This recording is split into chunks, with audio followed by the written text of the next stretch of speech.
Right, okay, ladies, I'm so excited, and I said this to our amazing guest just before we went live. I'm actually quite nervous about this because I'm such a fangirl.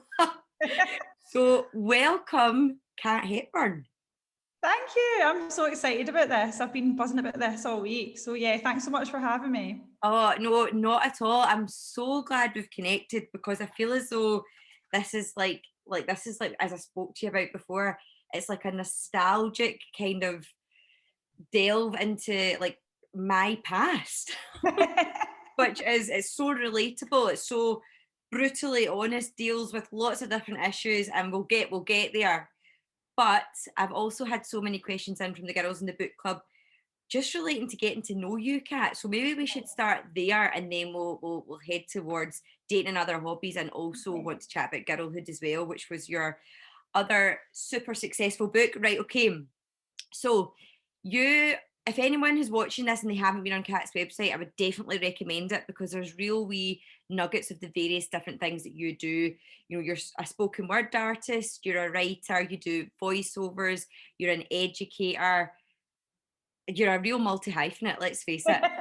So let's look at each of the different things then. Like, let's start with writing because that's why we're here tonight. So talk to us about your writing, how you came to be a writer, and you know how you got to this point.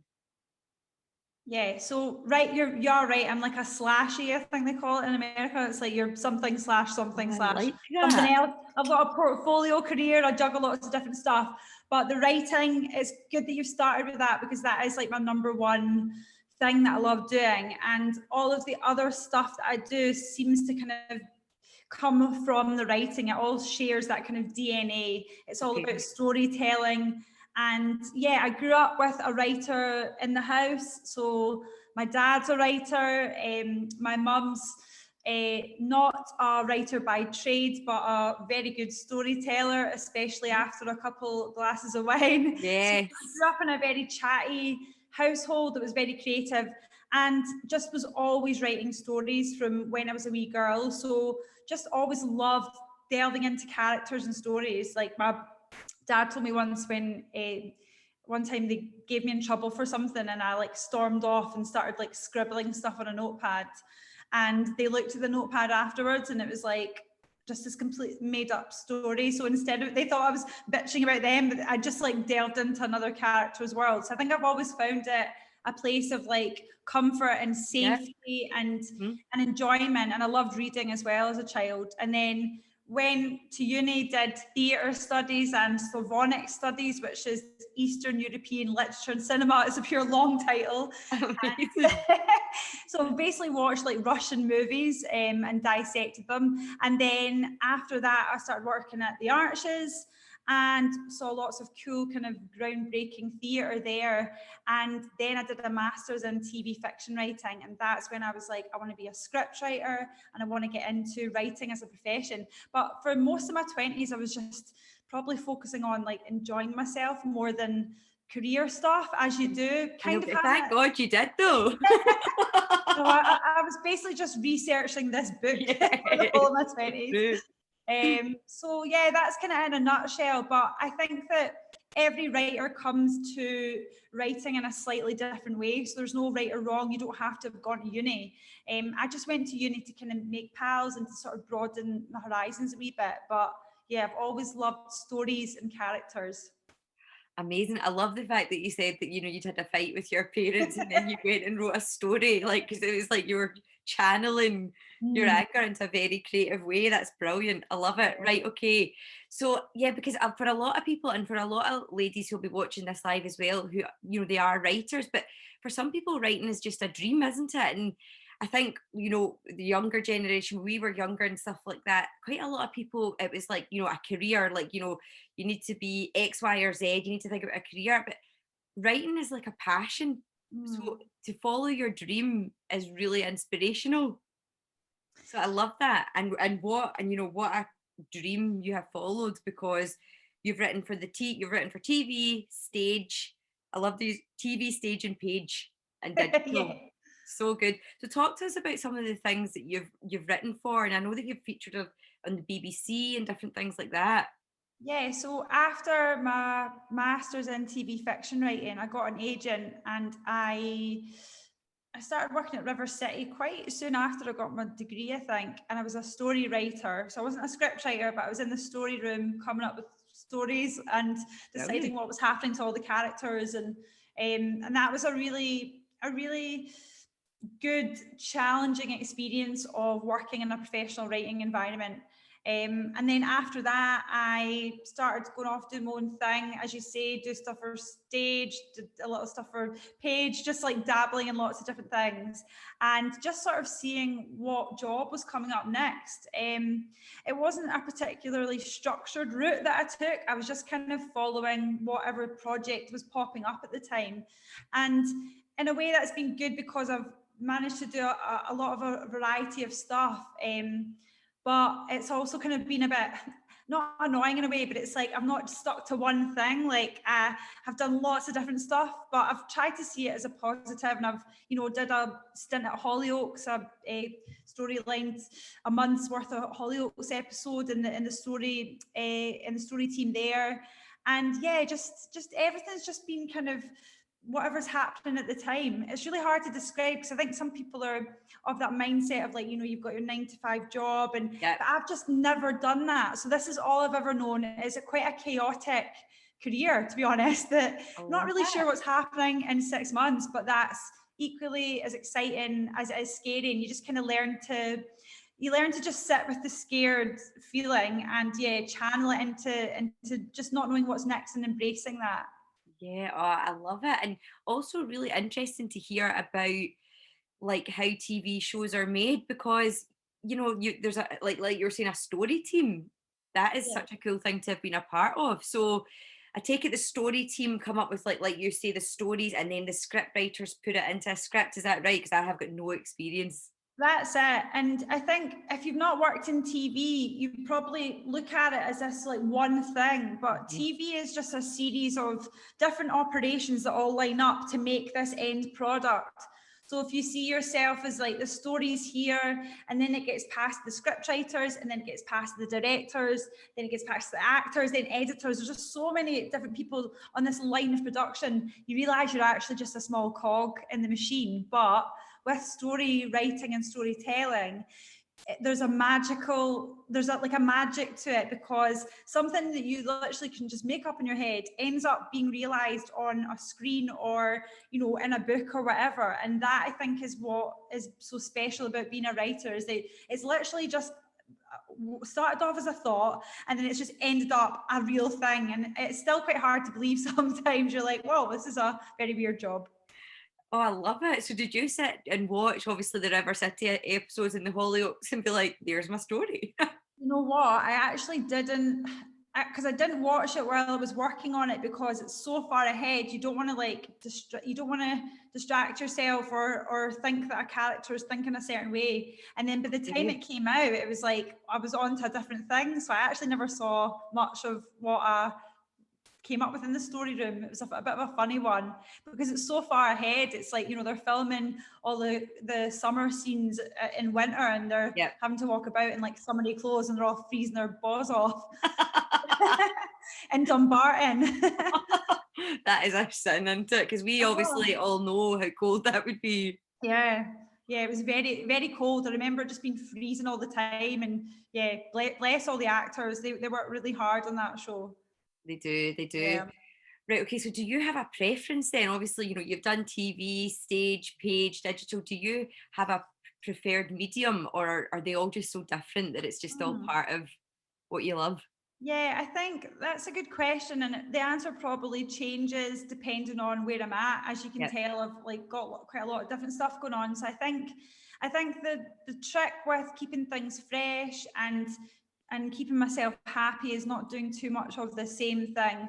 So I love poetry, but too much poetry for me, it just gets a bit much. It's a bit samey. Script writing's so much fun, but it's really hard work, and you can work really hard on something and not see the results for 6 months, a year. And I've had stuff go into development, and you know that never comes to fruition. So it can be a little bit more disappointing, I think, with script writing, and you're sort of swimming upstream a lot of the time and waiting for these opportunities, whereas you could just write a poem and go out and perform it and get the gratification of having shared your work and letting everyone know all the amazing things that you've written.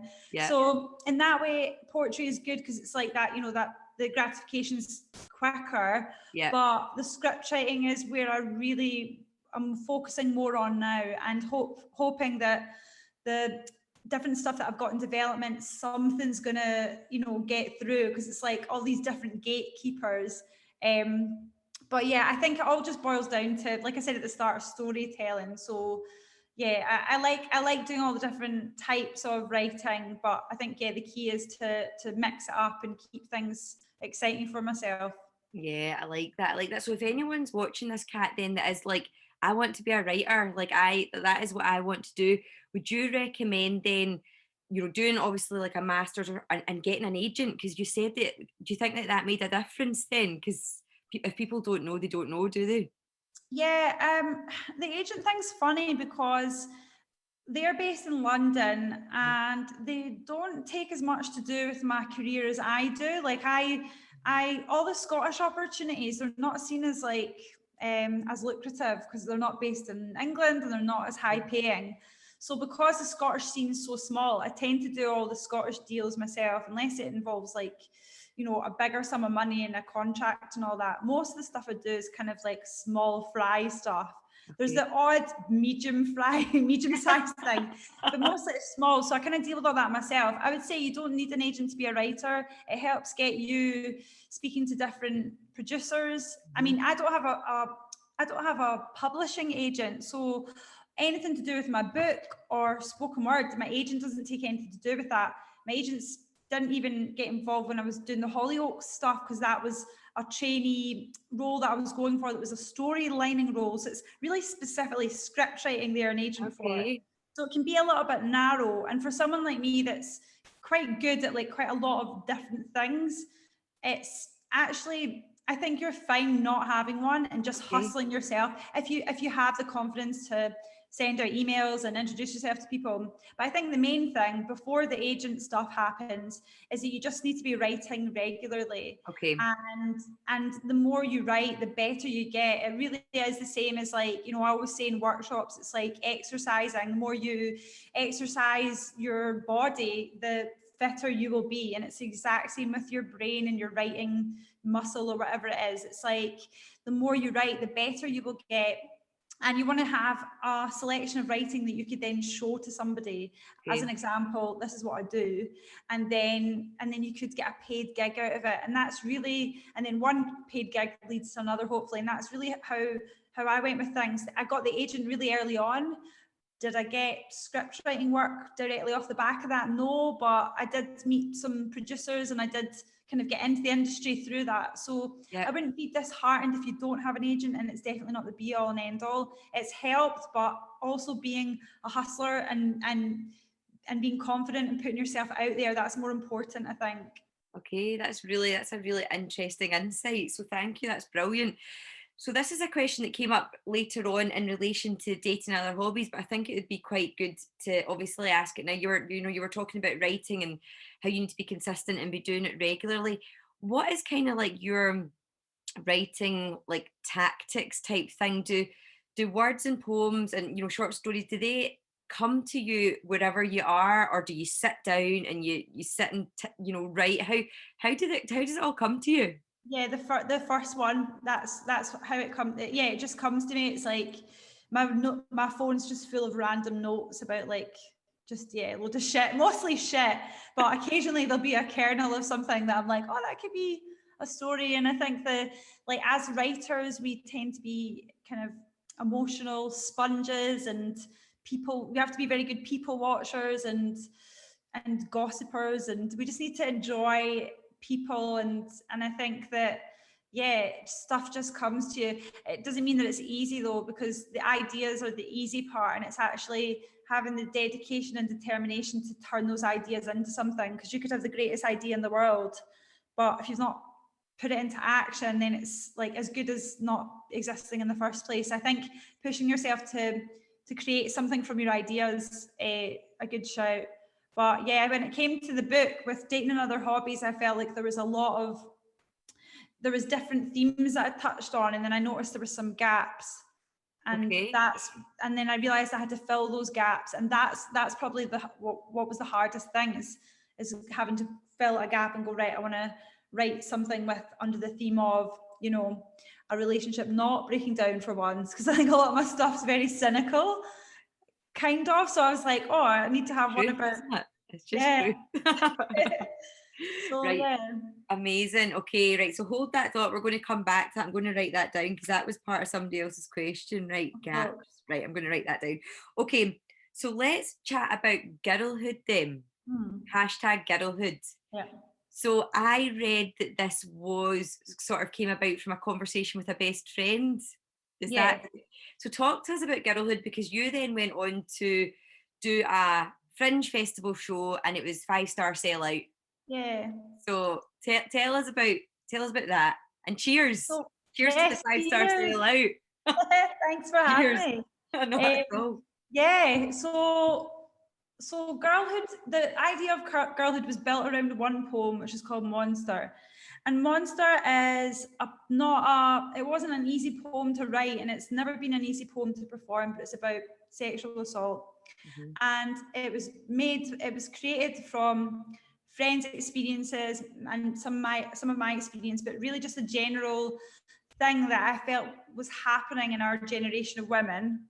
And then it was like, how do you put something really horrible into a larger thing that's not completely joyless? So then it was like, this horrible thing's happened, but what is the lead up to that? And what are the experiences that shape and harm young girls for them to then step into a situation that they are then harmed as women?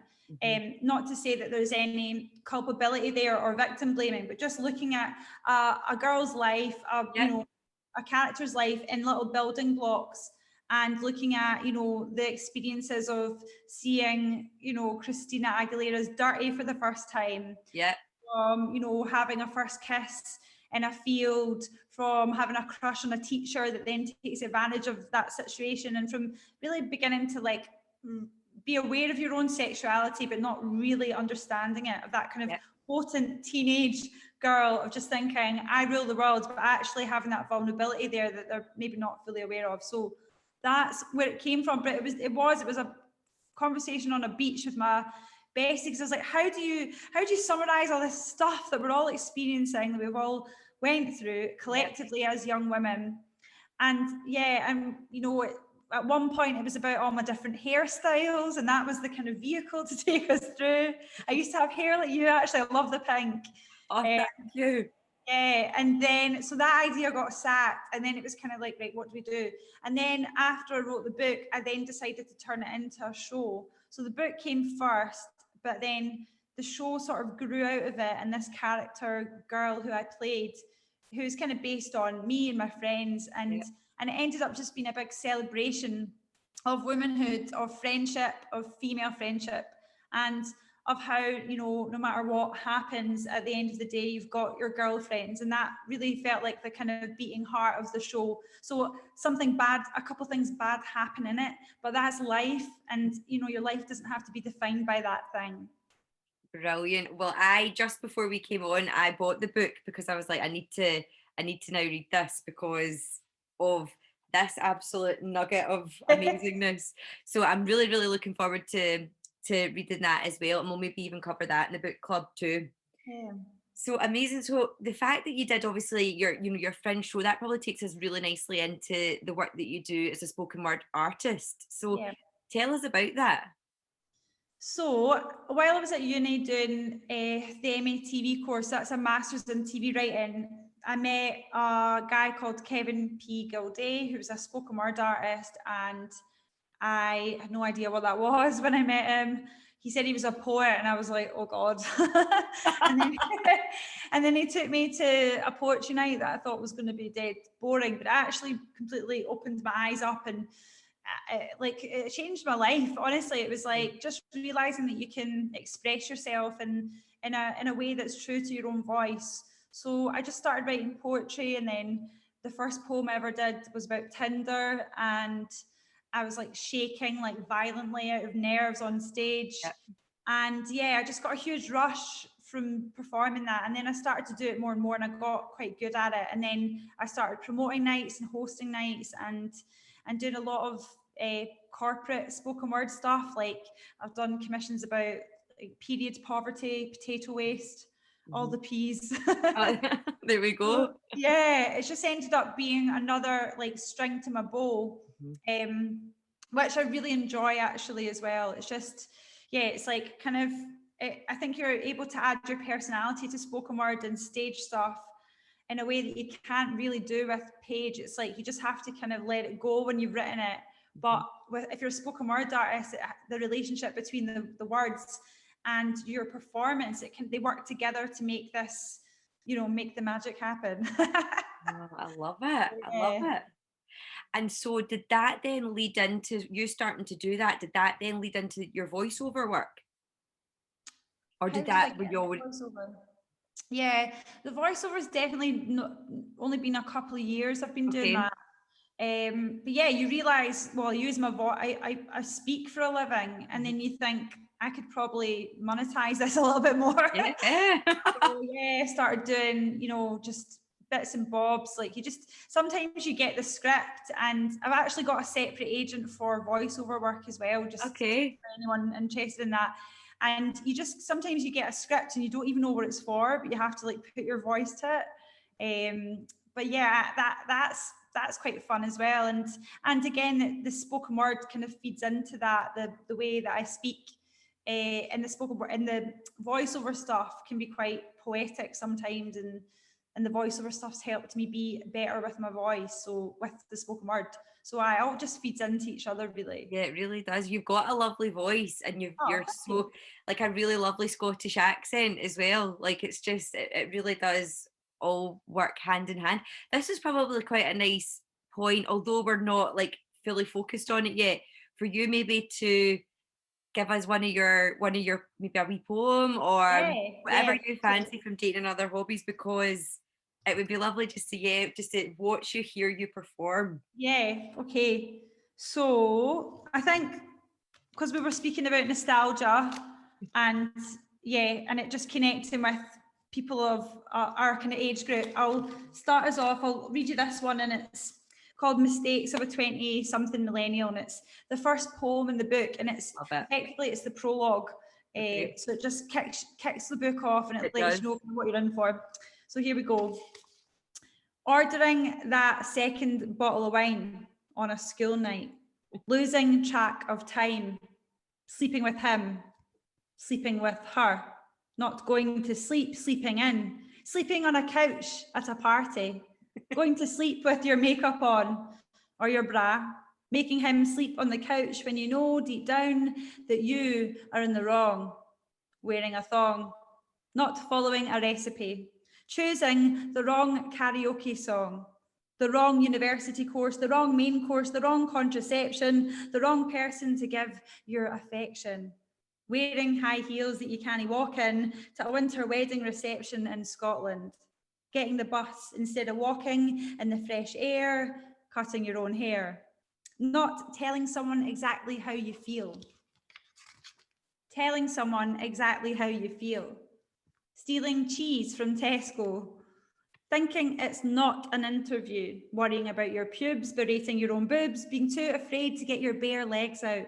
telling a secret, even if it was yours to let out, letting out someone else's pet, smoking cigarettes, taking too much ketamine or any amphetamine, not wearing SPF, kissing a colleague or worse, someone else's boyfriend, missing a person who made you feel terrible, drawing on eyebrows or cheekbones terribly, getting your dinner delivered instead of working out, abusing your liver, not taking a jacket on a night out, ghosting somebody who didn't deserve it, spreading yourself too thin, squeezing yourself into skinny jeans, wishing you were thinner or hotter, not drinking enough water, worrying about what people think, not taking vitamin D, getting an embarrassing tattoo, holding in a poo at a boy's flat, forgetting to brush your teeth, answering an inappropriate person's DMs, sliding into an inappropriate person's DMs.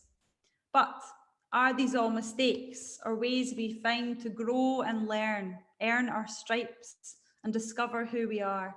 When we're old in rocking chairs, what else are we going to sit and think about for fun, but all the questionable decisions that we made when we were young? Oh, that is honestly so good. And I love how you bring it to life. Like, I love how you bring it. Is there or will there ever be an audiobook version? I looked into this actually, and I'm not sure. I would love to immortalize these words in some way. And yeah, I'm thinking about the best way to do it. But definitely the life doesn't end on these pages. But yeah, it's kind of figuring out what the best sort of approach is for all that. Yeah. Oh, absolutely, absolutely. And will there be, because obviously, like, I'm pretty sure we will be all going to our GGC book club. Will there be a Fringe show? I don't think so. Okay. Because with Girlhood, it was like quite easy to cobble together. I mean, I use the word cobble, but it was quite easy to make that narrative arc that I was speaking about, you know, about this girl's life. But if one girl had been through all of the things in this book, she'd be the biggest shagger in Scotland. And then it's like, is that what the play is? Is it about, I don't know, do you know what I mean? So I know. I would really need to think long and hard. I think it would maybe work for screen, but I think as a one-woman show, I'm not too sure. But yeah, I mean, you never know with these things. When I first wrote Girlhood, I can't even remember if I was going to turn it into a show. So yeah, like don't hold me to it. But I would, yeah, it's nice to hear that people want to see some of it come to life. Definitely. Oh, absolutely. And you touched on another question that had come in about, like, obviously the collection of poetry and the stories. Is this through, and obviously you don't need to answer this question, but is a lot of it lived experience for you, or is it again a culmination of your friends' experiences, things you've heard in toilets and different things like that? Yeah, I think that's a really fair question to ask, because I think especially with Girlhood, people did just believe that that was me telling the story of me growing up. And I think sometimes with spoken word and with semi-autobiographical work, the lines can get a bit blurred and it can be a bit confusing. I think confusing for the artist as much as it is for people watching. But I think, yeah, it's exactly what you said. It's conversations overheard, it's friends' experiences, it's a little bit of me in there as well. Because I think if you're just focusing on what you've experienced, and it is actually quite narrow, you do need to open up and use your artistic license and think about, yeah, all the stories you've heard, all the anecdotes. I've got a lot of girlfriends and they're just like a never ending source of material, really. So I've just used them as inspiration. But yeah, I think it's an important thing to know how much of yourself you're willing to like put on the page as well, because it can be a bit like, especially with stuff about your own life or whatever. So yeah, but that's a really good question. Oh, brilliant. Okay, love it. Right, I'm going to just quickly put this light on beside me. I feel like I'm actually looking so brown, but I don't know why. I've got the garden on actually, and I love the fake bake knees one. I used to work for Fake Bake, so oh, did you? Yeah, I know. When it came to that, I was like, one of my friends, Vic, still works for Fake Bake, and I was like, look at this. This is classic, but so true. Like, so true. Right. Okay. Amazing. Right. So let's get on to dating and other hobbies specifically then. So I said to you before we started, Kat, I've got a mishmash of questions from other girls and from me, so I might be looking down a wee bit, but that's all good.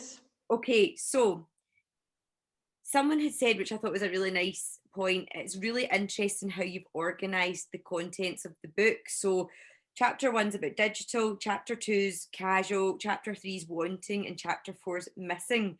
What was the thought process behind that?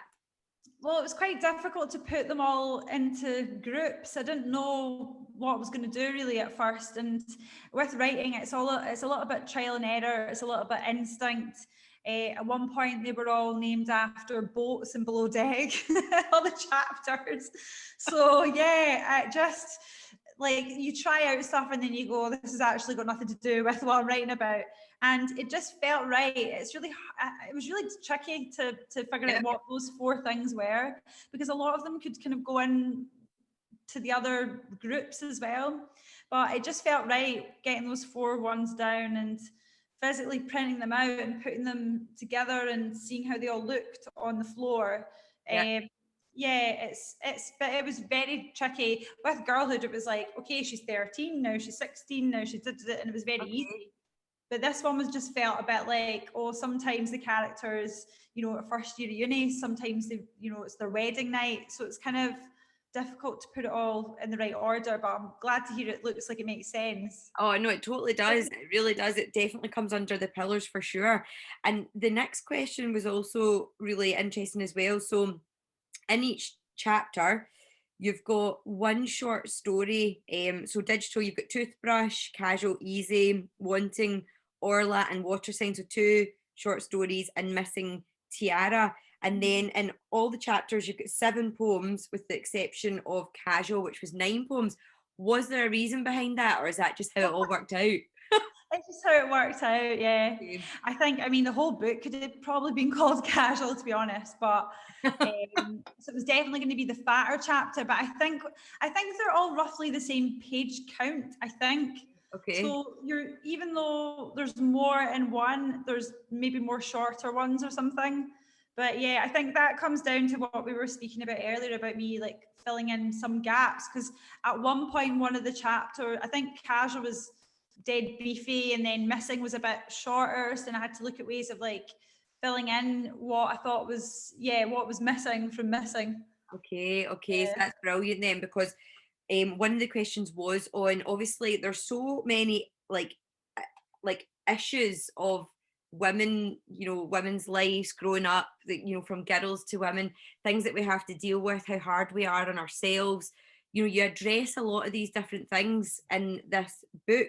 So, you know, did you have like almost like feminist issues kind of mapped out, and then work around that and fill the gaps, if you like? That's another good question. No, I think it's the through line of my work, really. So it just exists within my writing as me. It's like I can step into somebody else's shoes and I can, you know, create these different stories, but I've still got my voice and my lived experience and my opinions and stuff. So I think even the ones that, you know, are not about my own lived experience will still have that kind of stamp on it. And that's what building your own writing voice is really about. So it wasn't like I wanted to touch on different issues, but what I did notice the other day, actually, when I was reading through it, is that there's like 2 poems that mention if the way you dress, you might get raped, you might get attacked. And I remember at the time when I was looking through them going like, do we need both of these different poems? But then I thought, well, it's such a prevalent thing that's still going on in our society, slut shaming and you know, victim blaming and all this stuff. So I thought, actually, if you know, it might make someone feel uncomfortable when they're on that page, and then they might feel uncomfortable 8 pages later. But I just thought, do you know what, so what? It's actually so prevalent that I'm quite happy to have both of them in, both those poems about toxic masculinity and the patriarchy. Yes, so true. And actually for me, it really fanned the flames of like feminism and everything for me, because I think growing up, it's easy to be a wee bit, and it probably is like the patriarchy that do this, but it's easy for you to be fed these wee stories about feminism and like negative stories basically, and then all of a sudden you're like, oh no, I don't think that, and then all of a sudden, but actually this really fans the flames, and you're like, no, wait a minute, like this is all lived experiences. We've all got friends that have probably done, not every single one, because like you said, it would have been like on yourself, but you know, one of each of the things that are in this book if you've not done it yourself. So yeah, for me, I was like, do you know what, this is just truth. And actually it's a really positive look at female sexuality, because I think, like, was it in Easy, and the girl, you're reading the short story, and the girl had obviously woke up from a one night stand, and she was like a wee bit like blurry about who it was, like, you know, just like a bit blurry. And then she wanders into the roommate's room, who seems to be like the perfect guy for her. And you're like, you're actually like do it, you know. Do you know that way? And it's like, it's just such a nice way of looking at female sexuality. Like, women want sex, then there's nothing wrong with that. So yeah, and women want sex with women want sex with men, and I think, yeah, it's just a lovely culmination and celebration of kind of every aspect of womanhood. So yes, very, very good. Right, okay, next question. Let me have a look. Right, okay, so was all the content that appears in Dating and Other Hobbies written for this book, or is there some poetry or stories that you'd written years ago? Yeah, that's so. I'm not sure if there's anyone watching this who came to see Girlhood the show, but because I wrote the book and then I wrote the show, there were some random pieces from the show that were just sort of floating in space that I hadn't made a video from them, I hadn't published them. So I've put some poems from the Girlhood the play into this because it's still under the same kind of, you know, similar themes. Brilliant. And there's ones that I wrote like quite a few years ago that ended up in here. You know, I used to do stuff for BBC The Social, and all my stuff was about, you know, dating. And so I wrote it in the first lockdown. So I wrote it in March last year, the first version of it, which is very different from the version now. But I did include lots of stuff that I had lying around in my computer, because my whole career, basically, well, my whole spoken word career has been built on sharing these experiences of dating disasters, of sex, of relationships. So it felt like they all needed to go in the one place together. And that's why I wanted to publish this book. But yeah, some of them are quite old and some of them are so new. Like I wrote them like pretty much the day before it was due in. But I had lots of editing support and things. So the first draft's never the one that gets published. But yeah, I had a mixture of old and new, and yeah, all the short stories are pretty brand new, apart from Tiara, which is one that I wrote in the back of a festival ticket when I got stranded in Amsterdam airport, because I love that. I was looking at makeup and I missed my flight to this festival, so I ended up getting stuck. I drank like loads of pints of Heineken and then just wrote this story about this woman who was unhappily about to get married. So that needed a bit of reworking as well, because I wrote it drunk. But yeah, so a good mixture of stuff ended up in the book, I think. Oh, I love it. Right, why don't you give us a poem from that featured in your Girlhood show then? Oh, okay, let's have a look. So this is one of my favourite ones, then I'll read you that. And if anyone didn't see the show, then in between each poem, I did like a little dance, not because I'm a trained dancer, but because I wanted to like break it up. So I was sort of dancing about in pink cycling shorts and a Spice Girls t-shirt and sweating my tits off, basically. But but this was always my favourite one to perform. And yeah, it was initially called Hey Boy, Hey Girl after the Chemical Brothers song, but then it just got shortened to Chemicals somewhere along the way. So yeah, it's called Chemicals. Brilliant. We met on a works night out. Please picture the scene. Pleather karaoke booths, a free bar, avoiding eye contact with Jill from HR. An untouched buffet of beige farm foods, finger food. Did I mention the free bar? And the dimly lit room is filled with about 20 millennials who hate working at that call centre almost as much as they love getting on it. A wobbly rendition of an 80s classic is belted out unashamedly by Baz from Accounts. And with just one look, me and my relatively handsome workmate escape.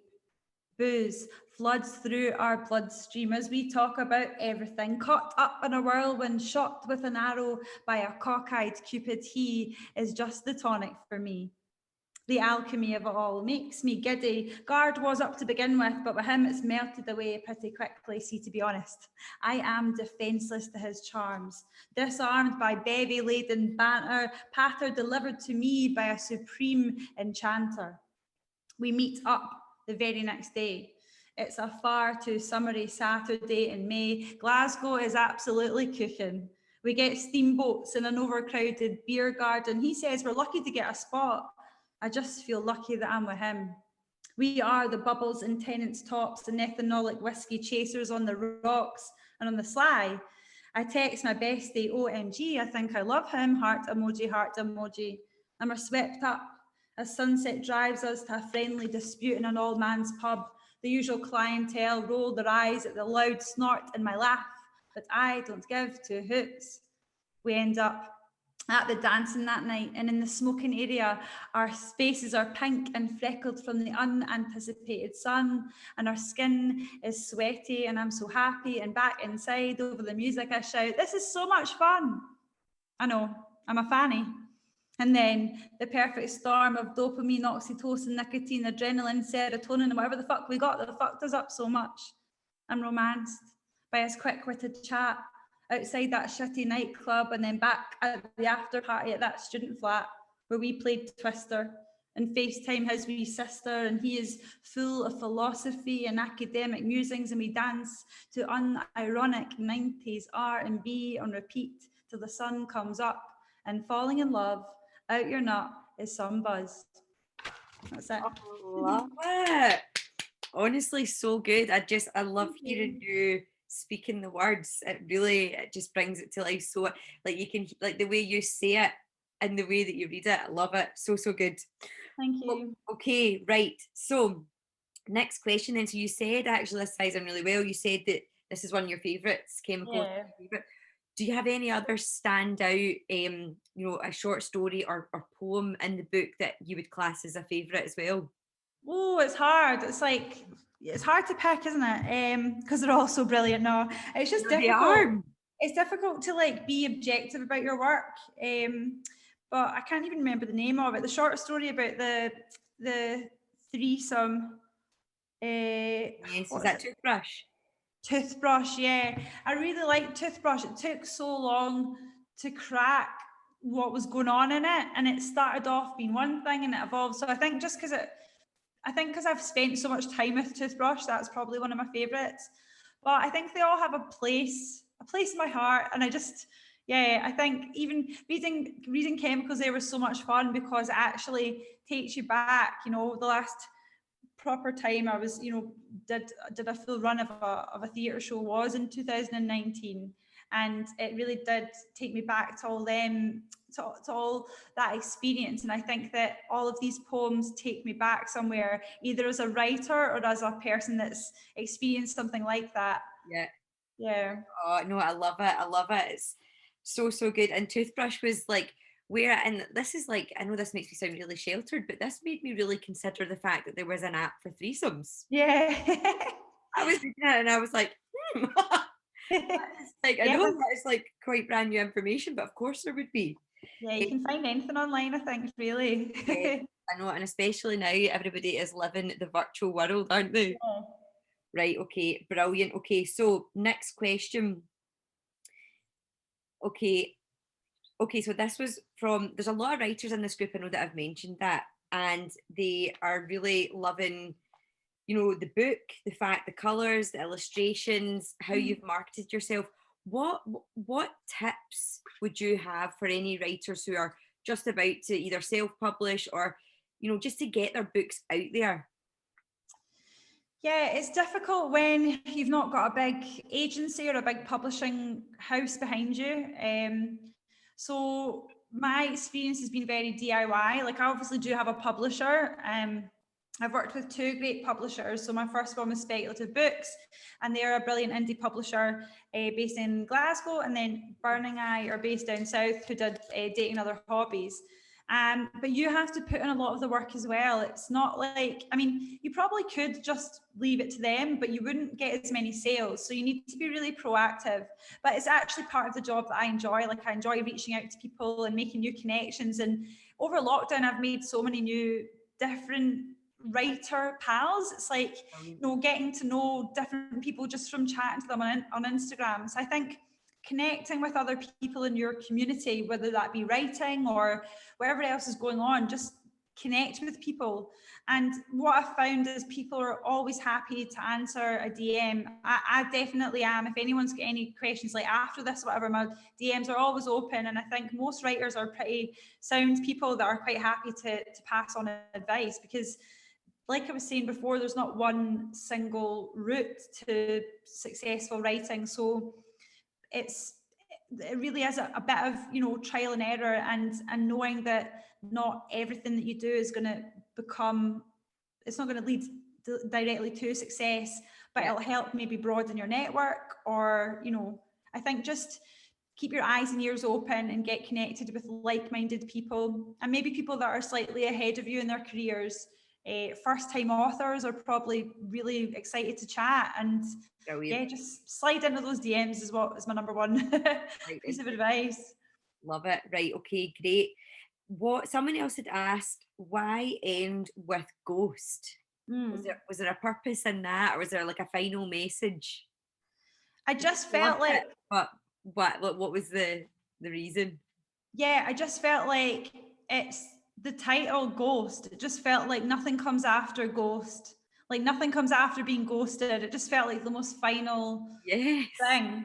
And it's also a bit dark, the joke. So I found when I've been performing it, say at like new nights or sharings, I found that I put it early on in my set, it's a bit divisive because you've not earned people's trust yet, and then you're making a joke about someone dying. It's also like a bit, it's like probably one of my darker jokes. So I felt like if I put it to the end, then people would have fallen in love with me by the time they get to it, that they would forgive me for it.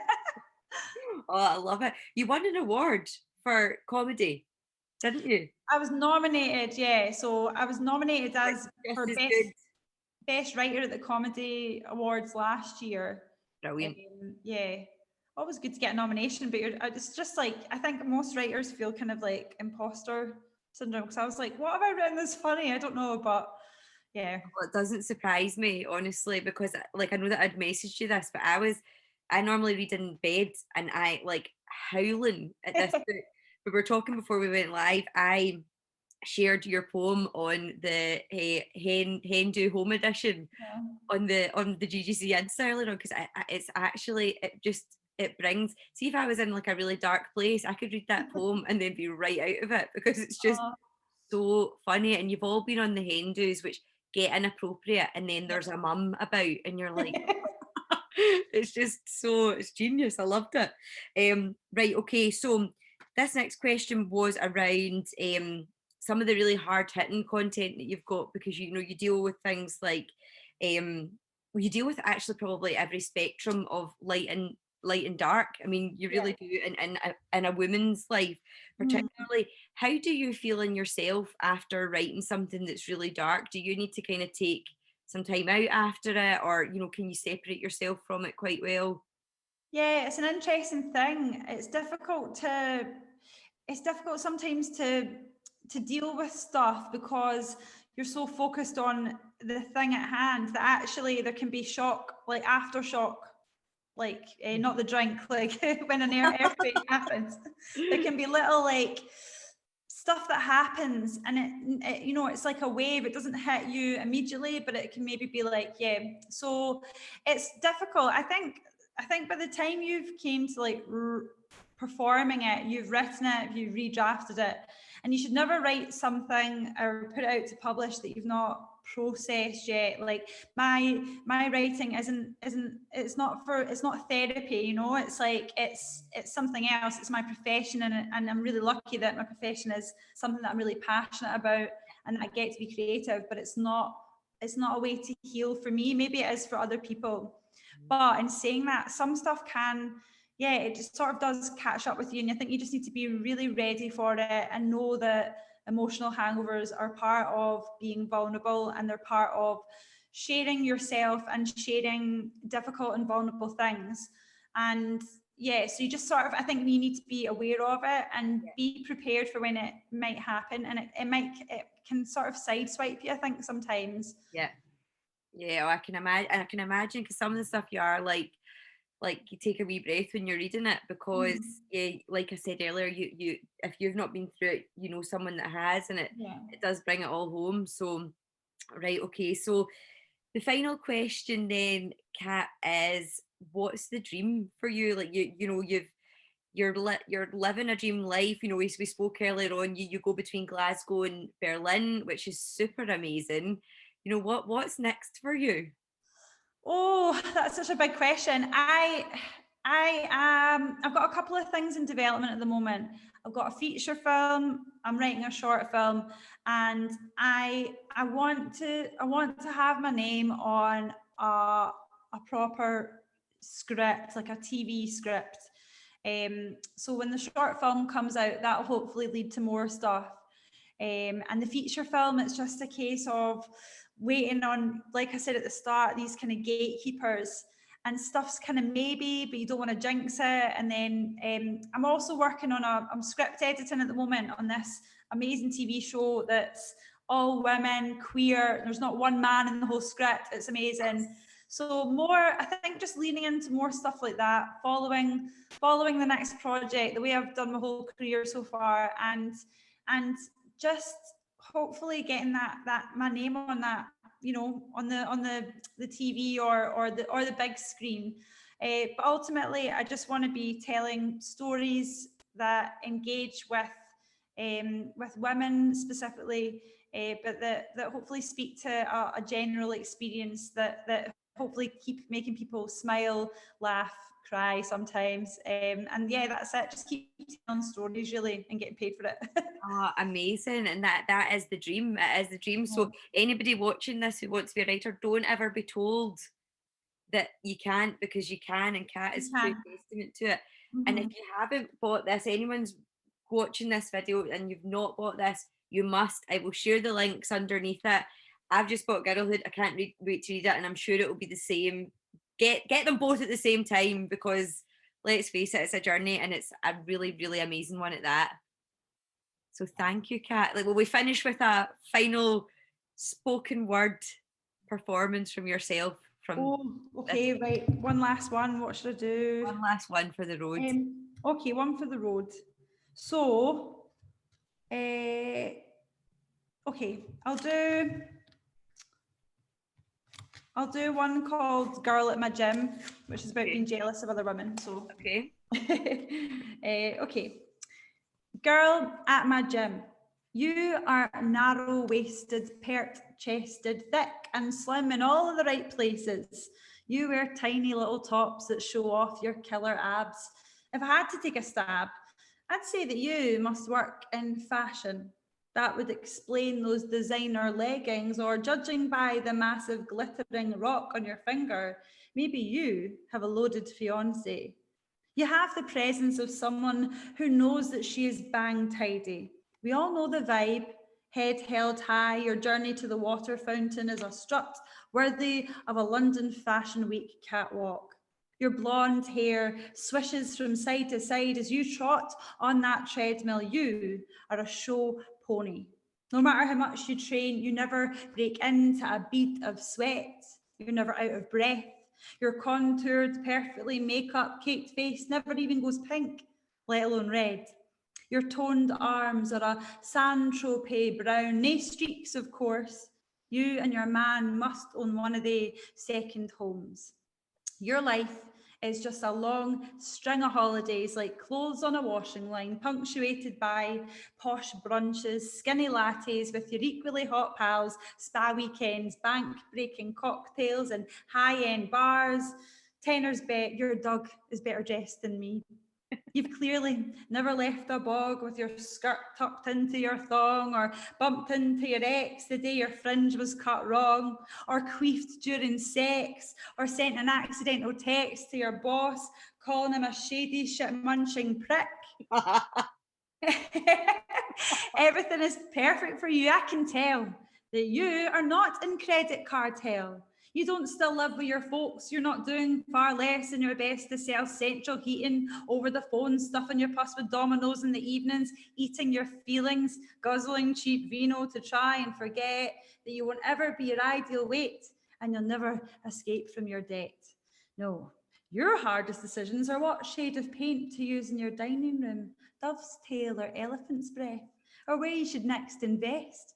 You like it when your husband does the talking, you drink champagne when you go midweek shopping, you own multiple cars, and you can always find a parking space, even in Shawlands. But you know what? You have inspired me. From now on, I'm going to do intense workouts, cardio, weights, strength, burpees, sit-ups, squats, the lot. You'll see me at that gym every single day. But starting tomorrow, because it's 2 for 1 Tuesday. Yes. Cheers to that. Cheers! And it is 2 for 1 Tuesday. Yes. That was so amazing, Kat. Thank you so much. I've really enjoyed talking to you. And yeah, just best of luck with everything that you've got going on. I've got no doubt it'll all be a success. Thank you so much. I've loved this. Thanks so much. Not at all. Thank you so much for joining